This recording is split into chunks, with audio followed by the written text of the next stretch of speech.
Raiders fans rejoice. Your 2019 draft class was incredible, and from the looks of things, it's going to play a huge part in turning the franchise around. Josh Jacobs and Max Crosby were the jewels of the class, no doubt, but a closer look at what the Raiders were able to haul in will reveal a ton of key pieces going forward. Hunter Renfrow was a dynamic player that quickly became a favorite weapon for Carr. Foster Moreau was able to haul in 5 touchdowns as a complimentary piece, and Trayvon Mullen straight up snatched Garyon Conley's job. Not only that, but undrafted free agents AJ Cole and Alec Ingold were able to come in and steal jobs as well. If the Raiders can see improvement from Clelin Ferrell and a healthy Jonathan Abram in 2020, there's no reason why they can't finish that season with a winning record.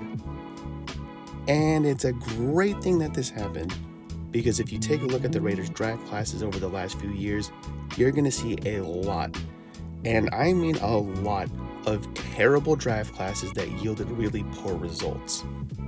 Back in 2016, the Raiders were able to go 12-4 and make the playoffs. And this is largely due to the 2014 draft class, which we'll touch on in a bit. But for those that were actually paying attention to what was going on, you'll know that that team was never built to last. Yes, free agents, trades, and coaching played a huge part in their downfall, but these draft classes were bad and set the Raiders up for failure. So today, we're going to take a look at some of the Raiders' most recent draft classes and show you exactly why Jon Gruden needed to gut this team and build it up in his image. Reggie McKenzie took over as general manager of the Raiders in 2012, trying to make the best of a bad situation. The team was in dire straits, and one of the worst things about it was that season, they had virtually no draft capital to work with. Reggie would try and make things work to the best of his abilities, but a quick look at this draft class is going to reveal a whole lot of nothing. Tony Bergstrom was a backup at best during his time in the NFL. Miles Burris was a 4th-round pick. He was only in the league for 3 years. Jack Crawford was the 5th-round pick, and he managed to net 0 sacks while with the Raiders. Jaron Kreiner was in the silver and black for 3 years and only had 186 yards. Christo Bulakidi didn't even last 2 full seasons in Oakland. And finally, Nathan Stupar never took a single snap for the team. Yeah, this was bad, real bad. The Raiders got almost nothing from this draft class, and it hurt them in the long run. So heading into 2013, the team had a lot more draft capital to work with, but as you're quickly going to see, they were able to swing and miss on almost every pick once again. Houston cornerback DJ Hayden is largely considered a bust and was extremely inconsistent when he was with the Raiders. Menelik Watson was seemingly always hurt, and he was a turnstile when he was actually on the field. C.O. Moore is a fan favorite at linebacker, but the truth is he only lasted on the team for 2 seasons. Tyler Wilson didn't even make the team, so there's that. Tight end Nick Castle was selected in the 6th round, and he only managed to be in Oakland for 2 years. Finally, some good news. So the Raiders took Latavius Murray in the 6th round that year, and while he was never a superstar, he actually managed to contribute. He, in fact, would go on to play for other teams and make contributions there as well. He was hands down the best pick they made during those 2 years, which is really saying something. Tight end Michael Rivera only lasted in the NFL for 4 years. Stacy McGee played with the Raiders for 4 years, but he was only able to get 3 sacks. Finally, you have 7th rounders Bryce Butler and David Bass, who had very minimal contributions during their time with the Raiders. 2013 was a huge improvement, but the Raiders still got next to nothing. Now this is where things get really good for the Raiders. After 2 classes that only got them an inconsistent cornerback and an okay running back, the Raiders slapped multiple home runs in 2014. In the 1st round, they drafted future Defensive Player of the Year and All-Pro Khalil Mack, and yes, he's not on the team anymore.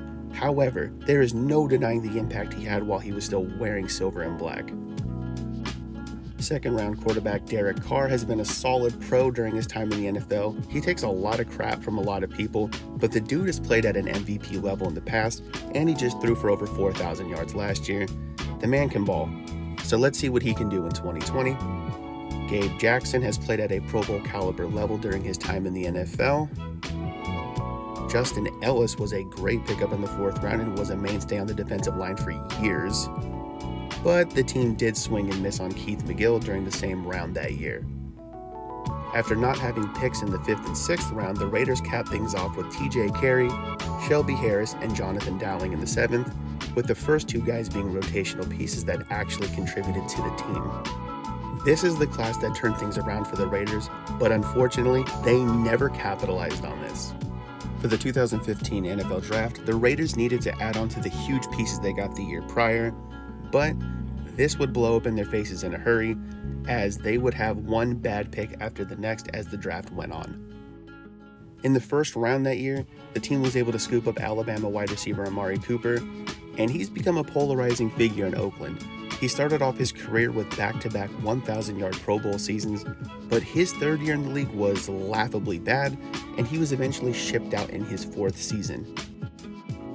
Second-round pick Mario Edwards was all hype and no production when he was on the field. In the 3rd round, the Raiders got Clive Walford, who never topped more than 359 yards in a single season. 4th round lineman John Feliciano was a rotational backup and is currently with the Bills. And from rounds 5 through 7, the Raiders had 6 players who contributed virtually nothing to the team. Only Ben Heaney and Dexter McDonald lasted more than a single season in Oakland. Outside of 2 years of production from Amari Cooper, this draft class was terrible, and it did the Raiders no favors moving forward.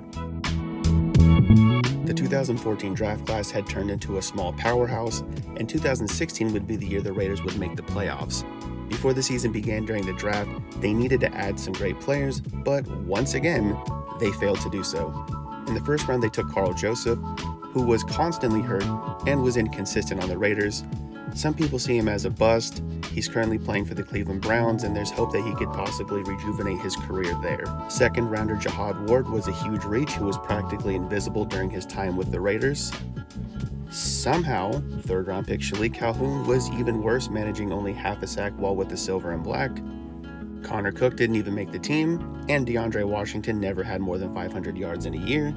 In rounds 6 and 7, the Raiders got Corey James and Vidal Alexander, and neither of them lasted more than 2 years in the NFL. Yeah, this class was really, really bad. At least Cooper was productive in 2015. The Raiders' best pick this year was a safety who was constantly hurt. So despite getting minimal production from the last 2 draft classes, there was a lot of optimism in Raider Nation about the 2017 draft, but somehow, this one would once again blow up in their faces. First round pick Garyon Conley was extremely inconsistent while on the field, so much so that he didn't even last 3 full years with the Raiders. Workout warrior Obi Melifonwu isn't even in the NFL anymore at this point. Eddie Vanderdoes was much like Jihad Ward and was practically invisible and dealing with injuries while he was still with the Raiders. 4th round pick David Sharp has managed to maintain a roster spot, but only as a backup player.